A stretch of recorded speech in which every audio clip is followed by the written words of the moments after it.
Aloha and good morning. Great to see all of you here tuning in to the Honolulu Star Advertiser Facebook page for our COVID-19 care conversation. It is Thursday, May 14th. Great to see all of you tuning in here to our conversation.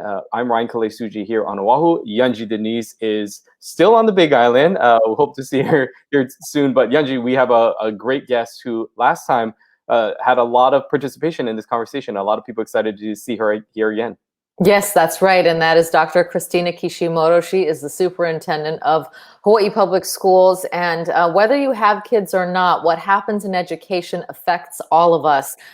This is, of course, an issue when it comes to Hawaii's children and the parents, but also it's an economic issue. If we have schools not reopening, then how does our economy really restart? So we're going to be talking to her about the plans to get students back into classrooms. Corey Rosenlee, who was on recently, had a good point that just because the classroom door is closed, school is not closed. Teachers have been working very hard, students and parents also participating in that effort. But when do we get to actually see kids back in the classroom? We're going to talk to Dr. Kishimoto about that today. That's right. Again, this is the COVID-19 care conversation brought to you by the Hawaii Executive Collaborative, as well as Hawaii Pacific Health, our partners in this conversation. And really, this is a way to engage with you, the viewers. The different format with our show is that we allow sort of our guests to sort of speak and share their mind and answer your questions. It's not necessarily these sound bites, but a way for them to really get into some of the details. And that's some of the things that we appreciate with our guests that come in that kind of share into detail some of the things that are happening. So we're excited to talk to her. We always like to start off the show, of course, as we talk about COVID with some of the latest cases. And yesterday, 3 new cases here in the state of Hawaii. Yeah, it's really good news. We've had single digits for over 3 weeks now, and nearly 90% of the people who have been infected have now been classified as recovered. Hawaii remains one of the lowest infection rates and lowest mortality rates in the country. Of course, that all comes at a great economic and personal cost. And one of the ways that we've been able to achieve that is by having schools closed. So when do we actually get kids back in the classroom? Well, Dr. Christina Kishimoto is here to join us. And Dr. Kishimoto, thank you so much for being here. We want to involve the audience as much as possible. So we'll get started right away with Alex Kaukini, who asks, what are the details for summer school? It is what every parent wants to know. So aloha, Youngji and Ryan. Appreciate being on here again with you. Love to have this conversation with the public. Yes, summer school is the hot topic. There's a lot going into the planning. In fact, while I'm here with you, my team is finalizing the plans with our tri-level leadership. So our principals and complex area superintendents are finalizing a multifaceted plan.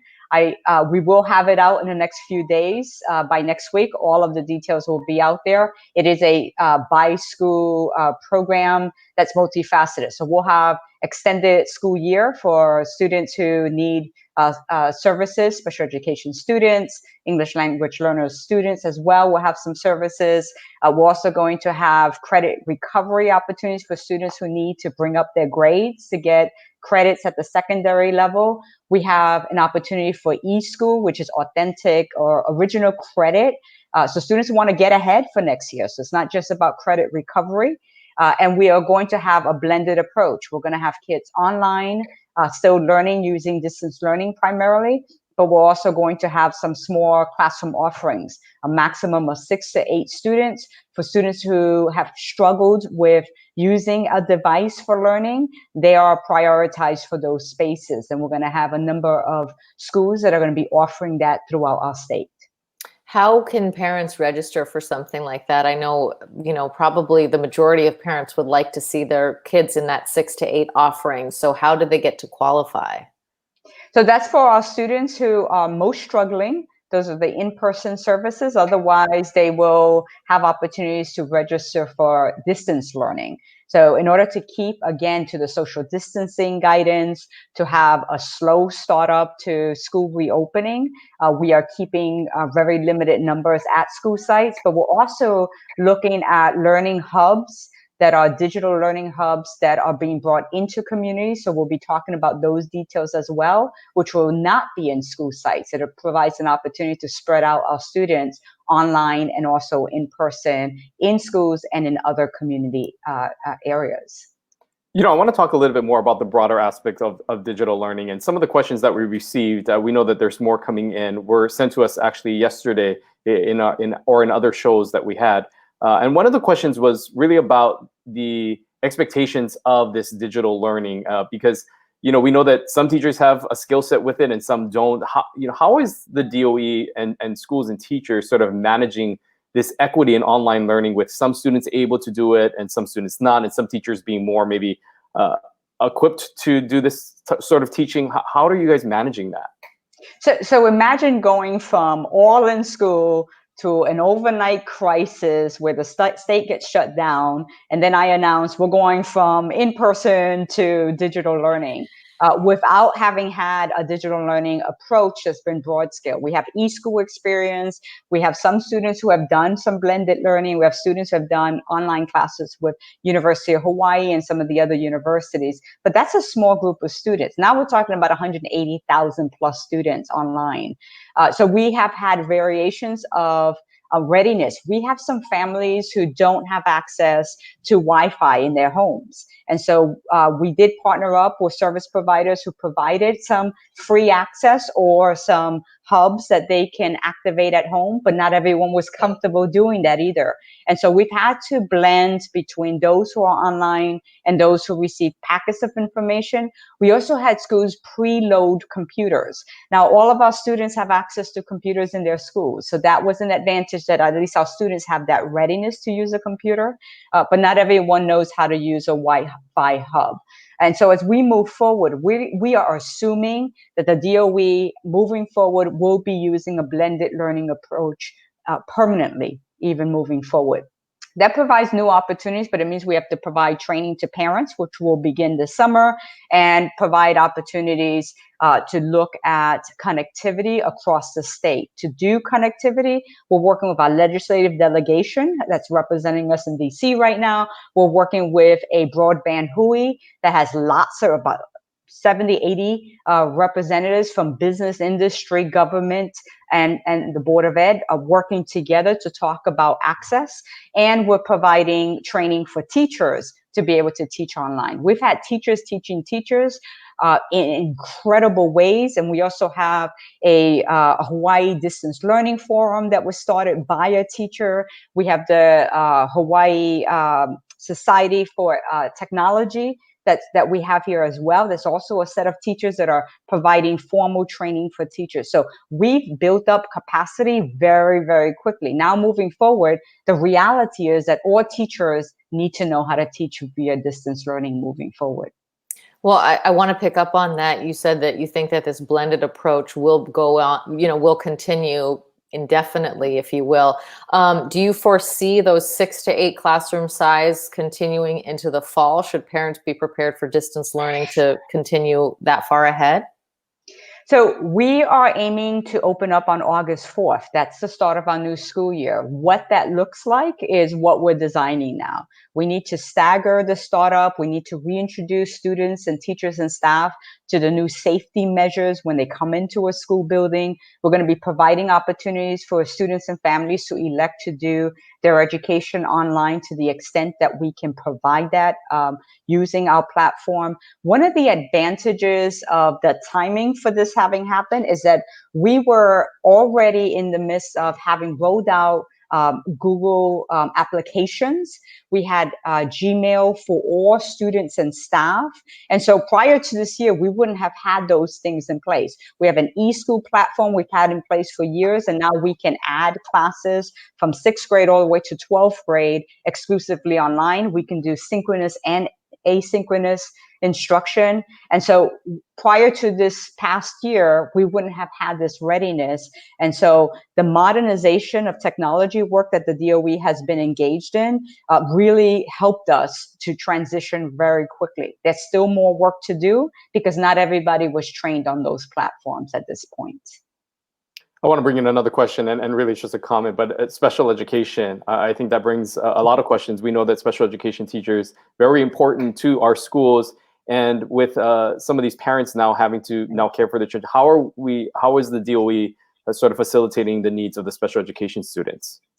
So we hear our parents loud and clear. There are parents who are taking full advantage of the online learning approaches because it fits the readiness of the student and what the student's needs are, right? But there are also a whole group of students where telelearning is not appropriate to their needs and to the approach that fits best with how they engage in learning. And so those are the families we're most concerned with, which is why we want to get them back into school buildings during the summer session to start instruction again and services for that engagement of students. We'll be able to see in this summer session, how that works in terms of the small groups, where special ed students are typically educated in small groups, so we'll continue that. They're going to have even smaller sessions. For some of our students, it's going to be one-on-one. For some of them, it's going to be 2-to-1. So again, it'll be modified based on the students' learning needs and their disability and what they need in terms of what they missed this fourth quarter. So we know we have a lot of work to do there. It's really the health and safety that's going to determine how quickly we can step that up again so that we can support our families. Renita Kim has a question. If parents are not comfortable sending their children back to schools, will distance learning still be an option? Will students be penalized? There are some parents who might not want to send their kids back, or perhaps they have someone who has a compromised immune system that lives in the home, maybe an older relative or maybe a parent themselves. What's the plan for those students whose families don't feel comfortable?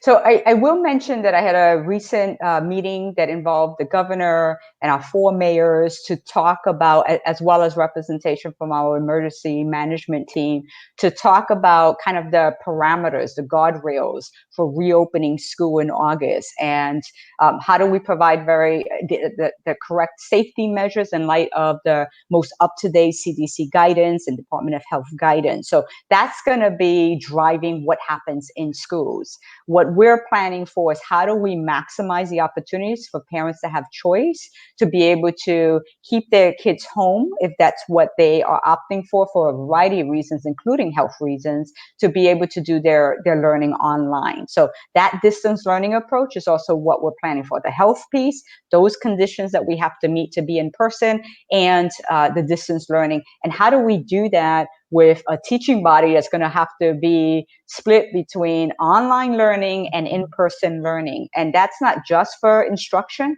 That has to do also with food services. We typically either do grab and go, or we do in-person meals. And so now we're saying, how do we split the students so that they can either eat in school if they're doing in-school instruction, and how do we provide grab and go for those who are going to be learning at home? So a lot of complicated kind of matters that we have to work through, and we're doing it with the best guidance being provided by DOH and CDC around those guardrails we have to make decisions within. And not all of them are clear at this point.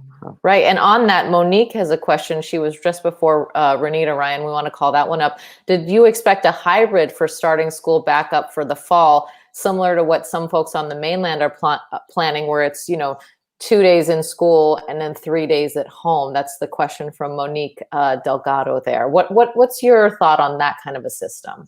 So that is on the table. Our principals are talking right now about if we're going to do a hybrid model, how do we balance that, and how are we responsive to families also who may struggle with a hybrid model? Again, there's lots of demands on the school system as well, with families who are saying a hybrid model is not going to work for them, because when their children are home, they're not going to be able to support them because they're at work, or they're providers in our health field, or in our police or other forces, or they're teachers themselves, trying to figure out how to manage a family at home and this new instructional approach. So again, we're going to try to make the best decisions possible to provide choices to families.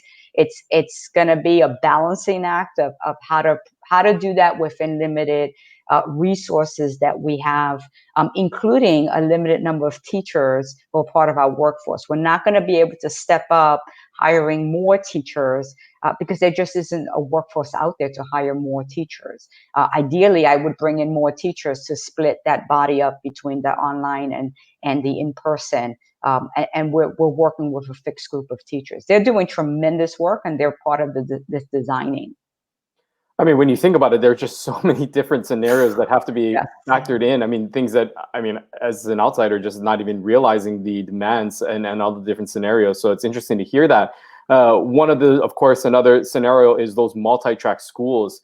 We understand some were supposed to be starting as early as July 1st. What will be happening with some of those schools that were set to start then? So we have only a small group of schools that are multi-track, and I may miss one, Holomua, Kapolei Middle, and Mililani Middle. And so we're working with those principals to align them with the rest of the system. And so we've been working through that now. And so those schools will be sharing out information with their body of parents and students to get ready for that transition. But right now we're trying to align our startup of the school year.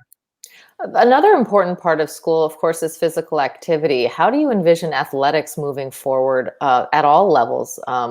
It's just hard for me to envision a situation where we can have, kids playing volleyball, basketball, football, and the little ones doing PE in person and trying to do social distancing. What's that look like?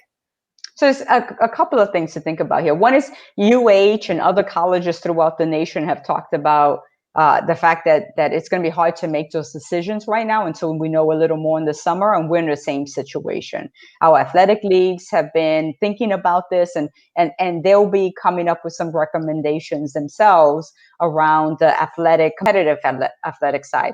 On the PE, the physical education side, we want to have our kids still engaging in healthy movement. That's going to be important, especially during the stressful times that our kids have been engaged in, and these times have been disrupted times. The advantage that Hawaii has is that we have good weather.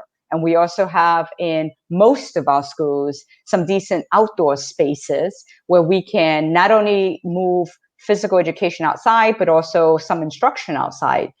We can do very INA-based kind of project-based learning and other opportunities there. So we're looking at our classrooms as indoor-outdoor spaces right now in order to maximize the space, keeping our kids active, keeping them moving. But those are going to need to be adjusted as opposed to going into a closed space for that kind of PE.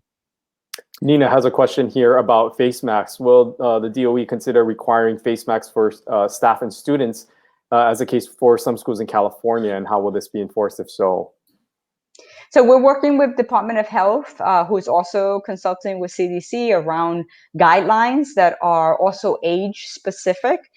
Putting a face mask on a preschooler or kindergartner probably is not going to work, right? So we've got to make sure that it's realistic and that we don't say that because you can't have a face mask on because of age appropriateness, that you can't come to school, right? We don't want to be at that kind of decision making. So we want to say what are the conditions we have to put in place to keep a healthy space for kids who are going to be touching each other, and they're going to be in closer proximity because they're young, and it's going to be harder for them to understand this concept of social distancing once they're in school. For the older kids, yes, we'll be talking about what are the parameters for how kids move through hallways, what happens when they go into a class for a longer period of time. Can we remove face masks then? Who needs to have them? Those are all decisions we're making with the Department of Health and getting their guidelines.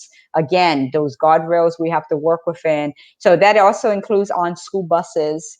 Some of our kids in Oahu take the public transportation. So we've brought this up recently with Mayor Caldwell around thinking ahead about what that means for those kids who take public transportation. And we can set guidance for them, but we need the city working with us on those guidelines as well. So we're working together on those guidelines, and that's what we will use to then make final decisions and determinations.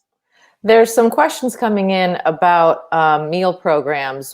You know, the DOE has done a tremendous job of making food still available in those grab and go packets, as you talked about. Is that something that's going to continue to be available? There are some concerns that people have about access to food. So we will continue to provide access to food. We'll be transitioning from the grab and go kind of emergency situation we're in now to a few days after school ends, which is May 28th for this school year. We'll actually be expanding or extending grab and go for several days. We'll have a few days in which we won't have food available as we transition to the summer school feed program.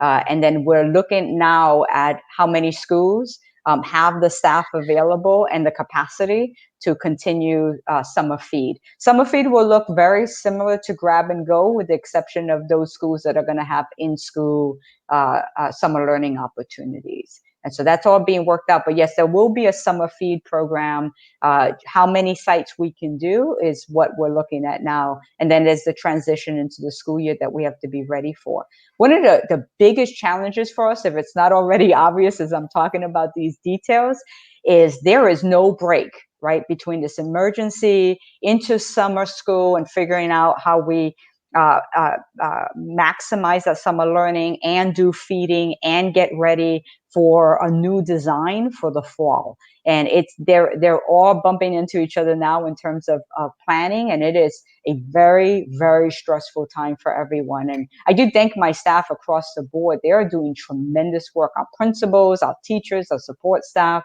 tremendous work going out of their way, working very long hours. But this is hard because we're not stopping to plan so we're doing it together because we want to be of service to our families and say, these are the programs we're going to keep going so that you can figure out what you're doing on your end on a family decision making and in terms of work and so forth.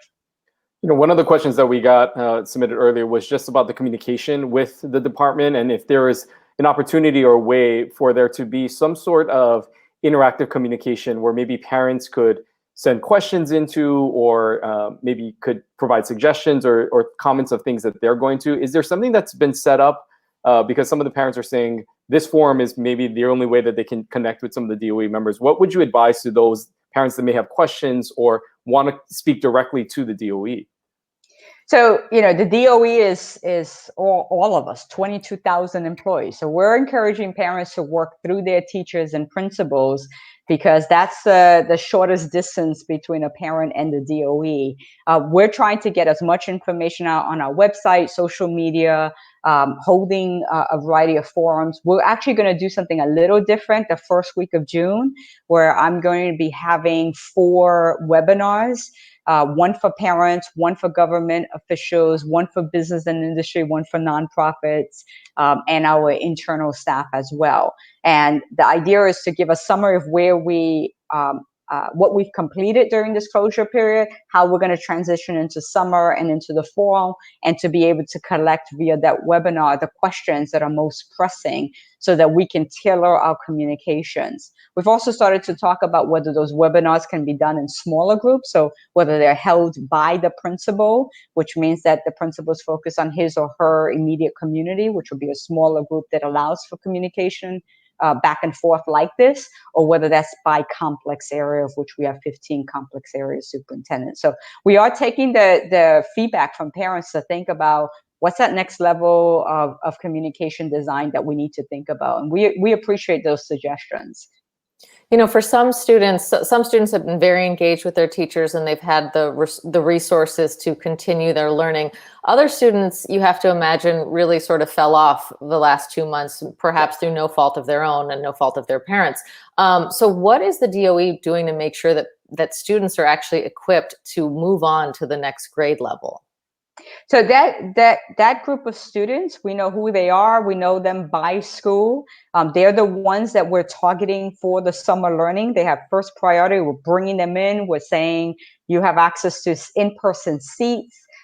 come check in. When they come to our summer learning program, whether they opt to re-engage via distance learning or in person, we have procured devices to give them, and we're checking in whether they're not being engaged during this time period. Has to do with internet access, with just not having comfort distance learning, whether there are other challenges we can help them with. Again, our telehealth services, which extends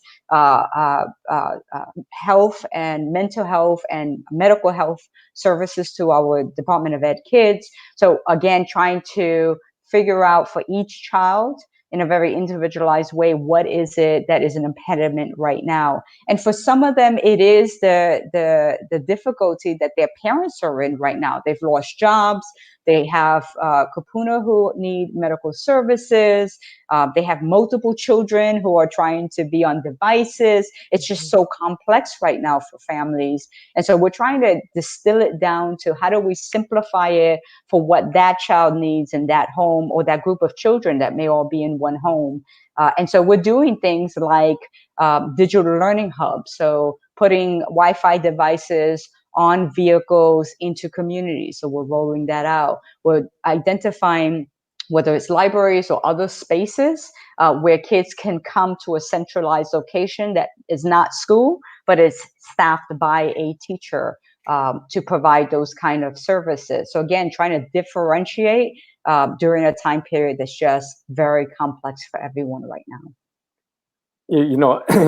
A month's just trying to figure out how you manage all of this. Another potential issue could be teacher shortages. I want to bring up another question Alex had about, are teachers retiring early because of distance learning? Maybe some of them not equipped with some, or not able to do some of the things that the distance learning requires. And also, is there a shortage of teachers, and what sort of efforts might be making to address a potential teacher shortage because teachers may not want to come back? So that's probably what keeps all of us up at night.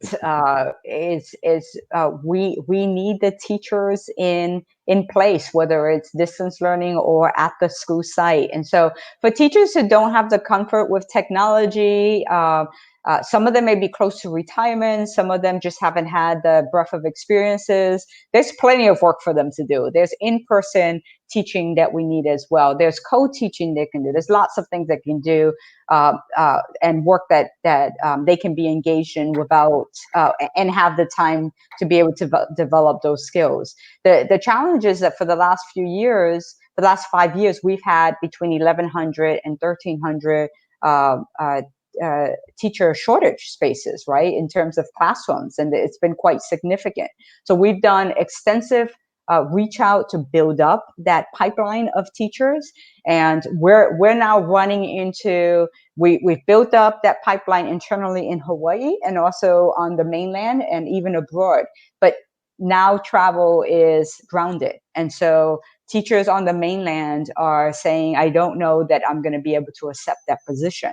And so in the next few weeks, we will have a check-in on what that data looks like in terms of whether that shortage is exacerbated or whether that shortage, we are not able to mitigate it a bit with all the work that we've done because of the conditions that we're in or the state that we're in terms of travel.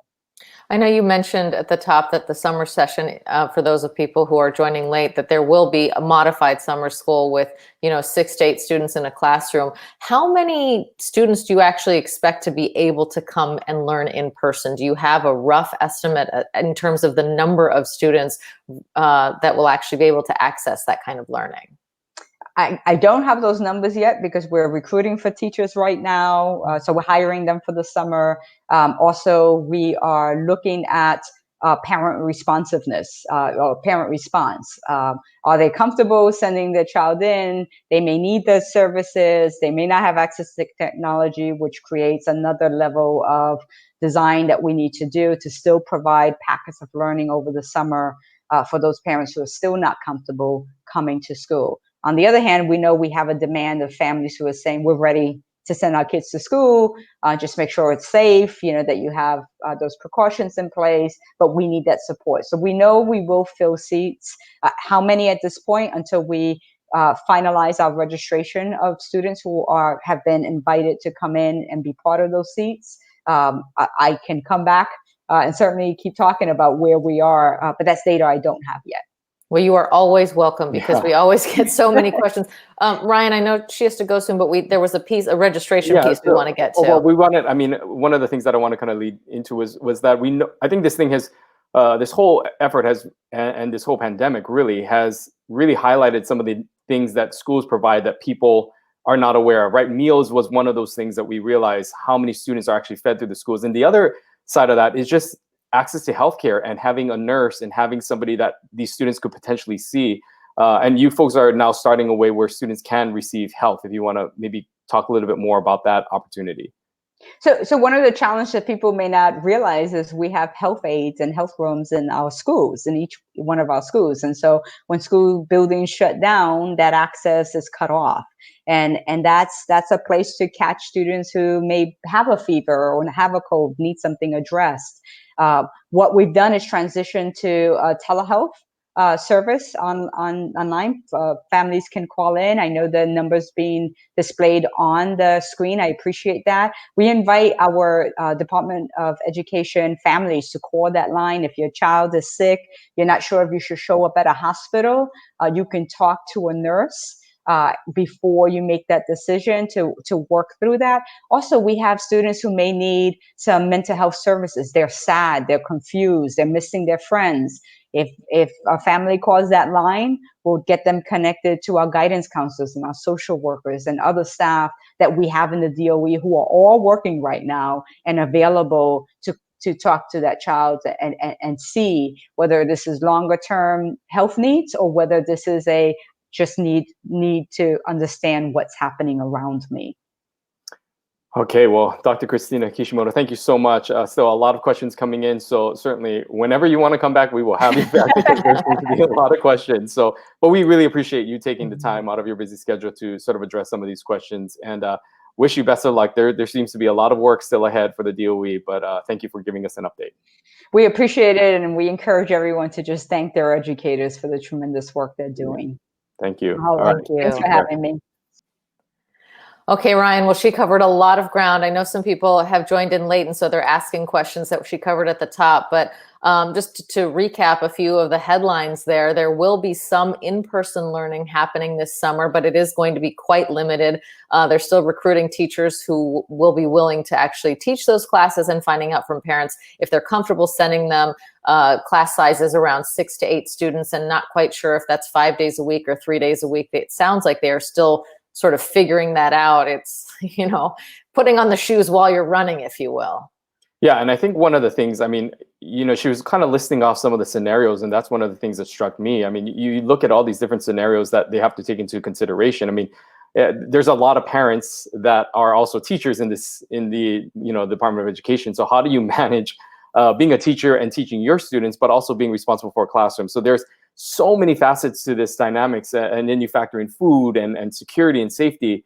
There's a lot of things, obviously, that they're still working through, but seems from the last time that we've had that conversation that there is definitely more information that's coming out and opportunities for us to get more information to, of course, the parents out there about what some of the things that they could be looking like. And she said, this mix between in classroom as well as virtual learning is something that is realistically going to happen coming into this next school year. So trying to find that balance between, as an educator, how do you manage that? And as a parent, how you also manage that? Right. And she did say that they're trying to stand up resources for those teachers so that they can get more training in how to teach online, because I mean, this is a tremendous burden to have the teachers have to make this pivot. And it wasn't like they had a lot of time to prepare. There's one style of learning for the classroom, and certainly teaching in an online scenario, no matter how old the student is going to be very challenging, and it's going to be very different. So she's right. We need to thank our educators. They are under a tremendous amount of stress and doing so much for our community. We did see some positive feedback for some of the teachers online, some of the parents writing in saying that their kids really appreciate that. And we really do appreciate the teachers making that pivot. Also, there's a lot of questions about access. Of course, special education, she talked about that in a little bit and saying that they are trying to work with those classrooms and hopefully getting more of that in person, and also access to digital resources. So those hubs she talked about. So that could literally look like a vehicle driving into a community so that everybody can connect to the Wi-Fi of that vehicle. Or maybe she talked about perhaps libraries. We know that those are closed right now, but those could become learning centers as well.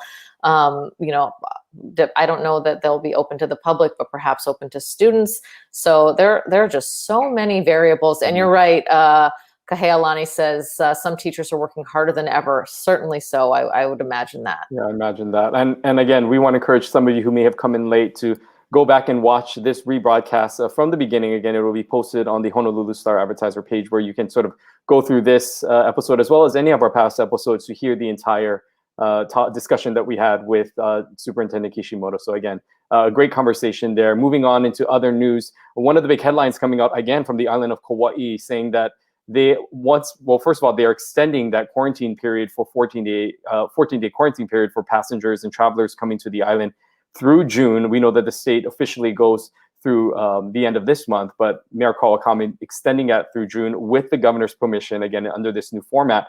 But also they will be allowing beaches to reopen beginning tomorrow, part of a 2-week pilot project that will allow people to utilize the beach under certain restrictions, which include, of course, distancing. Everyone at the beach, if you're together with someone, needs to come from the same household. There's going to be certain limitations on time and when you're able to do that. But again, Kauai is sort of trying to test this out to see the beaches, reopening the beaches. We already see people here on Oahu heading to the beaches, I guess, albeit illegally, because you're not allowed to kind of be on the beaches. But Mayor Kawakami is sort of moving into that effort to see if this works for this new 2-week pilot project. Right. Folks are allowed to swim anywhere, but you're not allowed to, as Mayor Caldwell says, no butts on the beach, right? So you're not supposed to sit down. But Mayor Kawakami is saying that they will allow small groups to congregate, but they don't want any potlucks. They don't want any picnics. They really want you to go there with your household, lay a towel on the sand, go for a swim, maybe hang out a little bit, and then get out of there, leaving room for the next person. And he did say that it's only for 2 weeks, and then they will reevaluate. This is not the green light for this indefinitely, but a lot of people are really anxious to have a little time outside.